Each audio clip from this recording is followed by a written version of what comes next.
Àmọ́ Yorùbá máa ń pòwe kan, wọ́n ní ẹnu èésìn lára fọ́ọ̀kèèmù. Hello, my people. You are welcome to my channel, Agbawabura Biewe Oshiori. If this is your first time watching, kindly like, share, comment, and subscribe for more amazing Yoruba content. Thank you for your support. Ẹ kú àsìkò yìí o.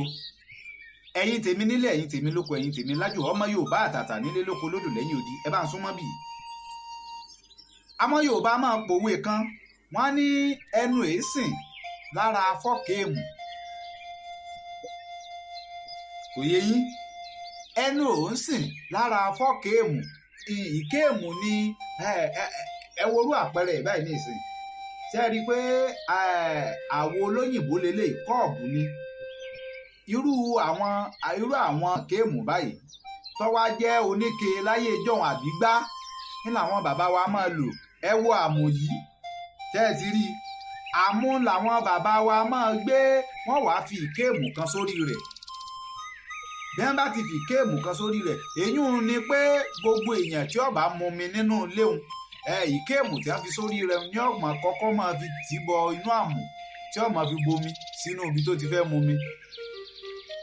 Ọ̀kan létí àwọn gbá tó bá ti wọ́ kọ̀ọ̀kan tì bọnú kí ọ̀hún sínú àmù ọ̀hún rárá o. Àmẹ́ni tó bá wá ọmọ tó bá wá fọ́ kéèmù tó fọ́ ike tá a fi ń mumi nínú àbígbá lẹ́yìn bá máa ń pè lọ́dọ̀ ti yín. Ọmọ tó bá ti wá fọ́, àwọn bàbá wọ́n wà máa ní bóyá Táyé ló dé láti ibi iṣẹ́ àbòdé láti ìdálẹ̀, bó ṣe dé tààrà báyìí òǹgbẹ tí ń gbẹ ló bá bọ́ sí díàmù. Ó wò pé kóun ó mumi tí ó bá ti wá rí kéwù níbẹ̀. Ibo ni ìkéèmù yìí wà? Kẹ́hìndé rẹ̀ ti fọ́, Kẹ́hìndé ti fọ́ láàárọ̀. Bí ẹlòmíì náà tún dé tó tún bọ́ sí díàmù tó fẹ́ mumi tó bá tó béèrè ìkéèmù yìí nǹkan Kẹ́hìndé ti fọ́. Ìyẹn fi máa ń pé ẹnu ń sìn lára fọ́ọ̀kèèmù. Ǹjẹ́ yẹn rántí àmù yẹn? Ṣé ẹ rántí àmù? Ẹ sì rántí ìkéèmù. Àmù ni tí wọ́n máa ń gbé sí gun lé báyìí tó jẹ́ pé omi ní máa ń wà nù rẹ̀. Omi wo ló tutù tó mi àmù láyé ìjọ́un? Láyé òde òní gan omi wo ló tutù tó mi àmù? Ẹ̀yin tẹ́ ẹ bá mu mi àmù dàgbà tó jẹ́ pé omi inú àmù lẹ mu dàgbà, ẹ fìdáhùn yín sábàlá àríwísí. Ẹ̀yin tẹ́ ẹ bá mọ ìkéèmù tí mò ń sọ̀rọ̀ nípa rẹ̀, ẹ fìdáhùn yín sábàlá àríwísí.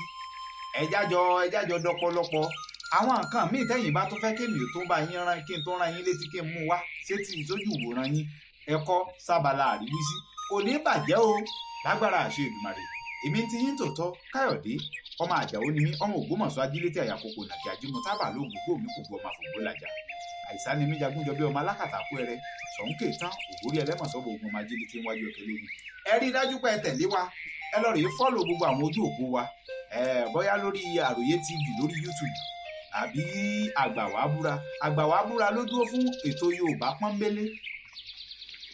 Àròyé TV dúró fún àwọn ìròyìn tí ń lọ ní yàjóyàjó, àmọ́ abẹ́ kan náà ni gbogbo ẹ̀ wà. Kò ní bàjẹ́ o lágbára àṣẹ Èdùmàrè. Wọ́n ò tún máa kàn sí láìpẹ́.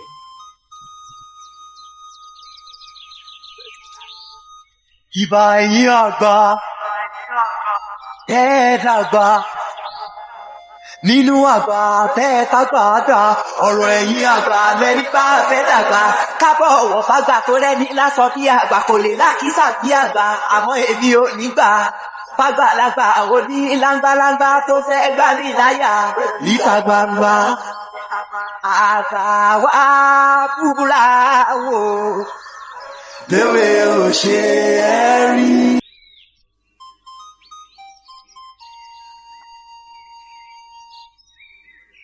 Hello, my people. Let me be Aroyoba. If you never subscribe to my YouTube channel, Agbawabura Biewe Oshiori, you are wrong. Make you go there now and subscribe. Thank you.